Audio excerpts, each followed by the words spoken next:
ओम शांति। 5 अगस्त 2026 के ईश्वरीय महावाक्य। पहले एक नजर मुरली के मुख्य पॉइंट पर।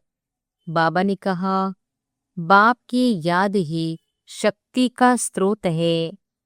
याद से विकर्म विनाश होते हैं और आत्मा शक्तिशाली बनती है। ईमानदार पुरुषार्थी अपनी भूल कभी नहीं छुपाते, तुरंत बाबा को बताते हैं। निरहंकारी बने और सदा श्रेष्ठ कर्म करे, क्योंकि हमें देखकर दूसरे भी सीखते हैं। किसी की निंदा या डिससर्विस नहीं करनी, अपनी सेवा में ही व्यस्त रहना है। और फिर बाबा ने कहा, दूसरों के अवगुण देखकर मन खराब नहीं करना, बल्कि अपने पुरुषार्थ पर ध्यान देना है। सवेरे अमृत वेले उठकर योग करना सबसे श्रेष्ठ समय है। इससे धारणा और योग बल बढ़ता है। सिर्फ भाषण नहीं, योग युक्त जीवन ही सच्ची सेवा है। रूहानी सेवा ही सबसे बड़ा धंधा है। इससे अपना और अनेक आत्माओं का कल्याण होता है। और फिर लास्ट में बाबा ने कहा, संशय कभी नहीं लाना, दृढ़ निश्चय ही ऊंची मंजिल तक पहुंचाता है। समय बहुत कम है, इसलिए पुरुषार्थ में तीव्रता और गैलप स्पीड लानी है। मीठा स्वभाव और पवित्रता ब्राह्मण जीवन की सबसे बड़ी पर्सनालिटी है। कथनी और करनी समान रखकर सेवा में तन मन धन से सहयोग देना है। रात को सोने से पहले सब कुछ बाबा को हवाले कर मन को हल्का कर दे, तो व्यर्थ और विकारी स्वप्न नहीं आएंगे।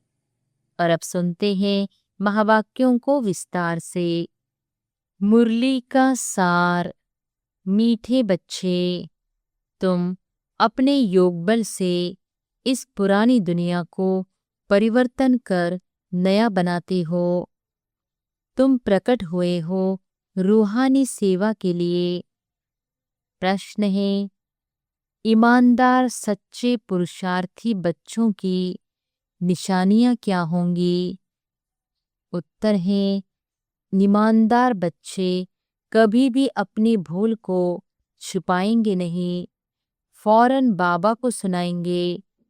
वह बहुत बहुत निरहंकारी होते हैं। उनकी बुद्धि में सदा यही ख्याल रहता कि जैसा कर्म हम करेंगे। वह किसी की डिससर्विस का गायन नहीं करते, अपनी सर्विस में लगे रहते हैं। वह किसी का भी अवगुण देख अपना माथा खराब नहीं करते। गीत है, धीरज धर मनुआ धीरज धर, तेरे सुख भरे दिन आए कि आए। तकदीर का सूरज चमकेगा, गम के बादल छट जाएंगे। ओम शांति। मीठे मीठे रूहानी बच्चों प्रति रूहानी बाप धीरज देते हैं। जैसे लौकिक बाप भी धैर्य देते हैं ना। कोई बीमार होता है तो उनको आथत देते हैं। तुम्हारी बीमारी के दुख के दिन बदलकर सुख के दिन आएंगे।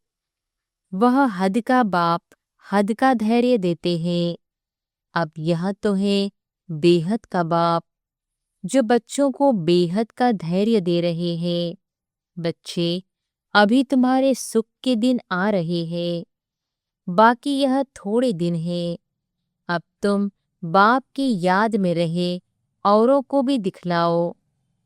तुम भी शिव शक्तियां हो ना। शिव बाबा की शक्ति सेना फिर से प्रकट हुई है। यह गोप भी आत्माएं हैं। यह सब शिव से शक्ति लेते हैं।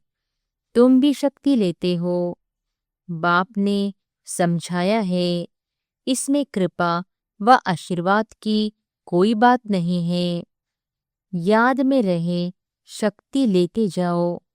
याद से ही तुम्हारे विकर्म विनाश होंगे और तुम शक्तिवान बनते जाएंगे।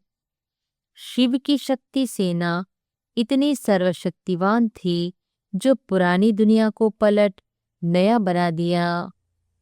तुम जानते हो, योग बल से हम इस पुरानी दुनिया को पलटाते हैं। अंगुली से भी मनुष्य ऐसा इशारा करते हैं कि अल्लाह को, गॉड को याद करो। बच्चे अभी समझते हैं, बाप की याद से यह पत्थरों के पहाड़ अर्थात दुनिया बदल जाएगी। अभी हम परिस्तान स्थापन कर रहे हैं। बाप बच्चों को समझाते हैं, प्रदर्शनी पर खूब सर्विस करो, मेहनत करो, जो समय मिले उसमें बैठकर सीखो। है बहुत सहज। बच्चों को हर प्रकार की शिक्षा मिलती रहती है। हर एक के कर्मों का हिसाब है। कन्याओं के कर्म अच्छे हैं। जिनकी शादी की हुई है वह कहती है, इस समय हम अगर कन्या होती तो इन सब जंजीरों से छूटी हुई फ्री बर्ड होती। कन्याएं फ्री बर्ड्स है, परंतु खराब संग में नुकसान हो जाता है। स्त्री को पुरुष, बच्चों आदि की कितनी जंजीरें हैं। इसमें रस्म रिवाज आदि के कितने बंधन रहते हैं। कन्याओं को कोई बंधन आदि नहीं है। अभी बॉम्बे में भी कन्याएं तैयार हो रही हैं। कहती हैं, हम अपने प्रांत को आप पे ही संभालेंगी। सभी अपने प्रांत के लिए कितनी मेहनत करते हैं। कहते हैं, हमारा गुजरात, हमारी यूपी। तुम अभी अपना स्वराज्य लेते हो, इसमें मैं फलाना हूँ, फलाने प्रांत का हूँ, यह भी न रहे। तुम्हें किसी से भी ईर्ष्या नहीं रखनी चाहिए। कोई का अवगुण आदि देख माथा खराब नहीं होना चाहिए। अपने को देखना चाहिए, हमने कितनी आत्माओं को, बहनों भाइयों को सुख का रास्ता बताया है। अगर रास्ता नहीं बताया तो वह कोई काम का नहीं। दिल पर चढ़ नहीं सकता।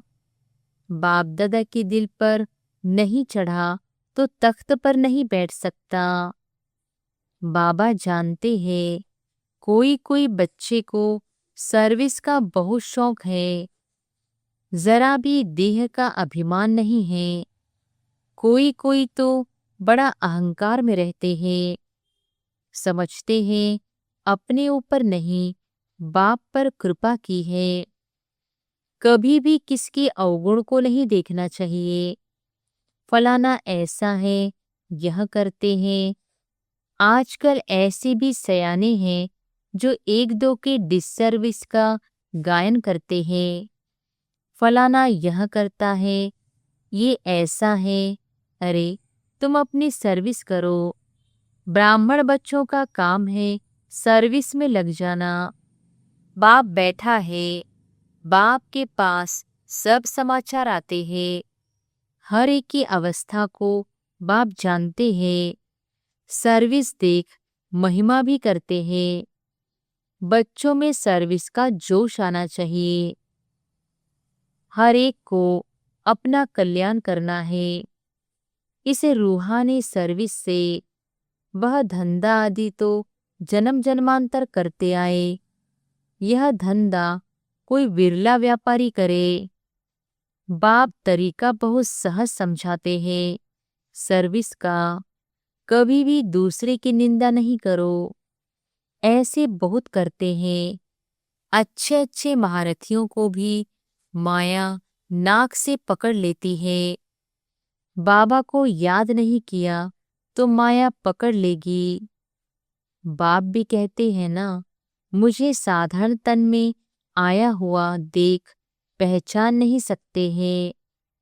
बाबा को भी राय देते हैं, ऐसे ऐसे करना चाहिए। अवस्था ऐसी है जो बाबा थोड़ा भी ऐसे करेंगे तो ट्रेटर बन जाएंगे। बाबा को भी अपनी मत भेज देते हैं। कहावत है ना, चूहे लदी, चूहे को हल्दी की गांठ मिली तो समझा पंसारी हों। यह नहीं समझते कि हम डिससर्विस करते हैं। भूलें तो बहुतों से होती रहती हैं। कभी अवस्था ऊंच, कभी नीच, यह चलता आया है। हर एक अपनी अवस्था का देखो। ईमानदार बच्चे अपनी अवस्था झट बतलाते हैं। कोई तो अपने भूले छिपा लेते हैं। इसमें बड़ा निरहंकारीपना चाहिए। सर्विस को बढ़ाने में लग जाना चाहिए। हमेशा यह ख्याल रहना चाहिए, जैसे कर्म हम करेंगे हमको देख और करेंगे। मैं किसकी निंदा करूंगा तो और भी करने लग पड़ेंगे। बहुतों को यह ख्याल नहीं आता है। बाप समझाते हैं, तुम अपनी सर्विस में लग जाओ, नहीं तो बहुत पछताएंगे। दुश्मन भी बहुत बनते हैं। तुम अभी शूद्र से ट्रांसफर हो ब्रह्मामुख वंशावली ब्राह्मण हो गए। जिनमें 5 विकार हैं, वह है आसुरी संप्रदाय। तुम हो दैवी संप्रदाय। तुम देवता बनने के लिए विकारों पर विजय पा रहे हो। देवताएं तो यहाँ है नहीं। देवताएं होंगे सतयुग में। तुम अभी दैवी संप्रदाय बन रहे हो। तुम बच्चों को अभी समझाने के लिए चांस मिलते हैं। प्रदर्शनी में समझाते रहो। प्रदर्शनी मेले में हर एक की नब्ज का पता पड़ जाता है। प्रोजेक्टर में तो किसको समझा नहीं सकेंगे। सम्मुख समझाने से ही समझ सकेंगे। प्रदर्शनी मेला अच्छी चीज है, उसमें लिख भी सकते हैं। प्रदर्शनी मेले का शौक होना चाहिए। रेगुलर पढ़ने से ही नशा चढ़ेगा।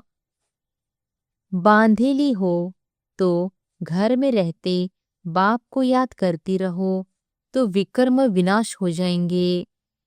घर में बैठे भी याद करना अच्छा है, परंतु याद करना यह बच्चों के लिए बड़ी मुश्किल बात हो गई है।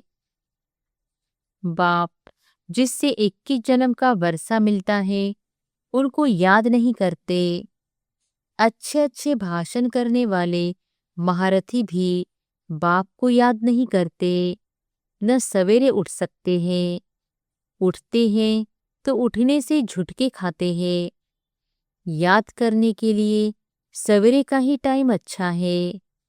भक्ति मार्ग में भी सवेरे उठ याद में लग जाते हैं। उनकी तो उतरती कला है, यहाँ तो है ही चढ़ने की बात। माया कितने विघ्न डालती है। सवेरे उठकर बाप को याद नहीं करेंगे तो धारणा कैसे होगी, विक्रम विनाश कैसे होंगे। बाकी सिर्फ मुरली चलाना, वह तो छोटे बच्चे भी सीखकर समझाने लग पड़ते हैं। यह पढ़ाई बड़ों के लिए है। कितनी बड़ी यूनिवर्सिटी है, हमको पढ़ाने वाला कौन है। यह बच्चों को नशा नहीं रहता है। माया किसी को धोखा देती है तो हम उनको न देख अपनी सर्विस में लगे रहे। बाप के पास सब समाचार आते रहते हैं। कोई देह अभिमान में आकर समझते हैं, यह ऐसे करते हैं, यह करते हैं, औरों की ही निंदा करते टाइम वेस्ट करते हैं। तुम्हारा काम है सर्विस में रहना। कोई भी बात है, इशारा बाप को दे दिया बस। परचिंतन नहीं करना चाहिए। सर्विस में बच्चों को दिन रात लगना चाहिए। तुम्हारा धंधा ही यह है। रोज प्रदर्शनी में समझाओ कि यह शिव बाबा, यह प्रजापिता ब्रह्मा। कल्प पहले भी प्रजापिता ब्रह्मा गाया हुआ है। प्रजापिता ब्रह्मा द्वारा मनुष्य सृष्टि रचते हैं। ऐसे नहीं कि मनुष्य थे ही नहीं। मनुष्य सृष्टि रचते हैं, अर्थात कांटों को फूल बनाते हैं। ब्रह्मा द्वारा सृष्टि रचते हैं तो ऊपर में थोड़ी ही सृष्टि रचेंगे। ब्रह्मा तो यहाँ होगा ना। कितना क्लियर समझाया जाता है। बाप कहते हैं मैं बहुत जन्मों के अंत के जन्म में प्रवेश कर मनुष्य को देवता बनाता हूँ। तो बच्चों को सर्विस में रात दिन मेहनत करनी चाहिए। धंधे आदि से थोड़ा टाइम निकाल इसमें लग जाना चाहिए। ऐसे नहीं कि फुर्सत नहीं मिलती। बीमार पड़ जाओ तो क्या फिर कहेंगे कि फुर्सत नहीं? पुरुषार्थ करना चाहिए। प्रेरणा से कुछ भी नहीं हो सकता है। भगवान से ही प्रेरणा द्वारा काम नहीं हो सकता तो औरों से फिर कैसे होगा? समझते हैं भगवान क्या नहीं कर सकता? मरे हुए को जिंदा कर सकते हैं। अरे भगवान को तुम कहते हो हे पतित पावन, आकर हमको पतित से पावन बनाओ। बस, दूसरी कोई बात नहीं। ऐसे थोड़ी कहते आकर मुर्दे को जिंदा बनाओ। वह है ही पतित पावन। भारत पावन था ना। बाप कहते हैं मैं कलप कलप आकर पावन बनाता हूँ। माया फिराकर पतित बनाती है। अब फिर मैं आया हूँ पावन बनाने। कितनी सहज बात बतलाते हैं। हकीम लोग बड़ी बीमारी को भी जड़ी बूटियों से ठीक कर देते हैं। फिर उन्हों की महिमा भी होती है। कोई को बच्चा व धन मिला तो कहेंगे गुरु कृपा हुई। अच्छा, बच्चा मर गया तो कहेंगे भावी। इन सब बातों को अभी तुम बच्चे समझते हो। सन्यासी लोग पवित्र बनते हैं तो उनकी मान्यता होती है। परंतु वहाँ है हठ योगी। वह राजयोग सिखला न सके। वह सन्यासी, हम गृहस्थी, फिर हम अपने को फॉलोअर्स कैसे कहला सकते? बाप तो कहते हैं बच्चों को पूरा फॉलो करना है, मन मना भव। मुझे याद करो तो तुम पवित्र बन जाएंगे और मेरे साथ चलेंगे। मैं तो एवर पावन हूँ। मनुष्य पतित बनाते हैं, बाप आकर पावन बनाते हैं। वह पवित्रता, शांति, सुख का सागर है। तुमको भी ऐसा बना रहे हैं। तुम योग बल से आत्मा को पवित्र बनाते हो। जानते हो हमको फर्स्ट क्लास शरीर मिलेगा। मनुष्य को देवता प्रैक्टिकल में बनाना है। ऐसे थोड़ी सिर्फ देवताई कपड़ा आदि पहन लिया। अपने पर पूरा ध्यान देना है। देह अभिमान न आए। बाबा हम तो आपसे वर्षा लेकर ही छोड़ेंगे। तुम भी कहते हो हम भारत को श्रेष्ठाचारी बनाकर ही छोड़ेंगे। निश्चय वाले ही कहते हैं ना। कोई तो कहते हैं इतने थोड़े समय में कैसे होगा। वास्तव में कभी भी यह संशय नहीं लाना चाहिए। संशय में आने से फिर सर्विस में ढीले हो पड़ते हैं। टाइम बहुत थोड़ा है। जितना हो सके पुरुषार्थ खूब करना चाहिए। थोड़ा लड़ाई आदि का कहाँ हंगामा होगा तो फिर देखना कितनी मेहनत करने लग पड़ते हैं। समझते हैं ना, हम याद में पूरा नहीं रहते हैं। फिर उस समय कश्मकशा तो कर नहीं सकेंगे। उस समय तो बहुत आफतें आदि रहती हैं। इसलिए बाप कहते हैं जितना हो सके गैलप करते जाओ। यह आत्माओं की रेस है। बाप कितना अच्छी रीति समझाते हैं। निशाने पर जाकर अर्थात बाप के घर जाकर फिर चले आना है नई दुनिया में। बड़ी फाइन रेस है। बाप कहते हैं मेरे को टच कर अर्थात मूल वतन में जाकर फिर आना है। पहले पहले वह आएंगे जो योग युक्त होंगे। चाहते हैं हम मुक्ति धाम में जाए तो बाप कहते हैं मुझे याद करो तो चले जाएंगे। मुक्ति धाम तो सबको पसंद है। फिर आएंगे पाड़ बजाने। मोक्ष किसको मिलता नहीं। ईश्वरीय हिस्ट्री ज्योग्राफी में मोक्ष का अक्षर है नहीं। 1 सेकंड में तुमको जीवन मुक्ति मिलती है, बाकी सब मुक्त हो जाएंगे। रावण राज्य से मुक्त होना ही है। जो पुरुषार्थ करेगा वही ऊंच पद पाएगा।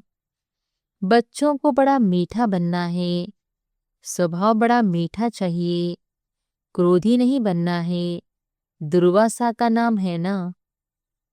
इन राज ऋषियों में भी कोई कोई ऐसे हैं, हमेशा अपने दिल पर हाथ रखना चाहिए कि मैं क्या करता हूँ, इससे हमको क्या पद मिलेगा।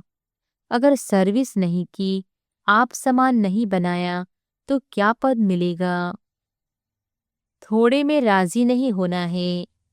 बाप कहते हैं मैं आया हूँ बच्चों को फूल बादशाही देने, तो हिम्मत रख करके दिखाना चाहिए। सिर्फ कथनी से तो हो नहीं सकता। बाप की सर्विस में तो हड्डियां भी देनी है, करते भी हैं।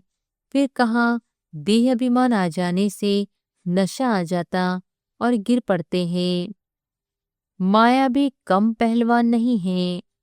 बाप की श्रीमत पर न चलने से माया वार करती है, तो बाप को फारकती दे देते हैं। बाप सुखधाम का मालिक बनाते हैं तो अपने पर तरस आना चाहिए। बाप राय बड़े सिंपल देते हैं। माया के तूफान तो बहुत आएंगे, परंतु महावीर बनना है। अच्छा, मीठे मीठे सिकिलधे बच्चों प्रति माता पिता बाप दादा का याद प्यार और गुड मॉर्निंग। रूहानी बाप की रूहानी बच्चों को नमस्ते। धारणा के लिए मुख्य सार। पहली पॉइंट, सर्विस का शौक रख अपना और दूसरों का कल्याण करना है। किसी की डिससर्विस का गायन नहीं करना है, पर चिंतन में अपना समय नहीं गंवाना है। दूसरी पॉइंट, ईमानदार और निरहंकारी बन सेवा को बढ़ाना है। सवेरे सवेरे उठकर बाप को प्यार से याद करना है। कथनी और करनी समान बनानी है। वरदान है, मन मनाभव की स्थिति द्वारा मन के भावों को जानने वाले सफलता स्वरूप भव। मन मनाभव की स्थिति द्वारा मन के भावों को जानने वाले सफलता स्वरूप भव।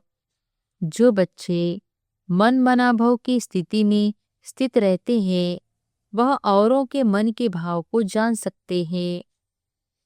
बोल भले क्या भी हो, लेकिन उसका भाव क्या है, उसे जानने का अभ्यास करते जाओ।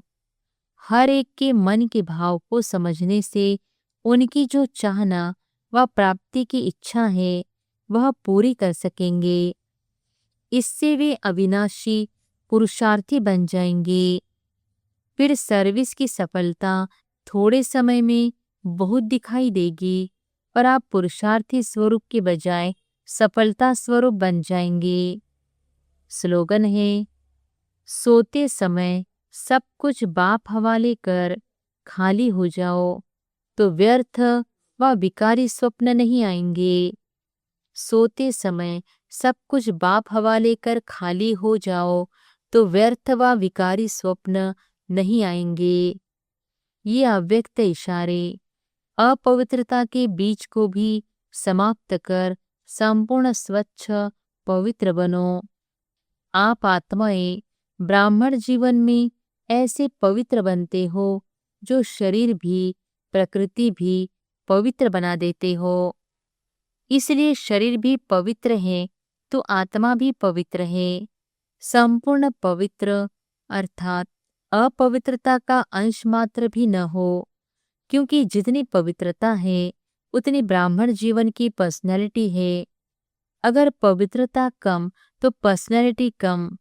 ये प्योरिटी की पर्सनैलिटी सेवा में भी सहज सफलता दिलाएगी। अच्छा, ओम शांति।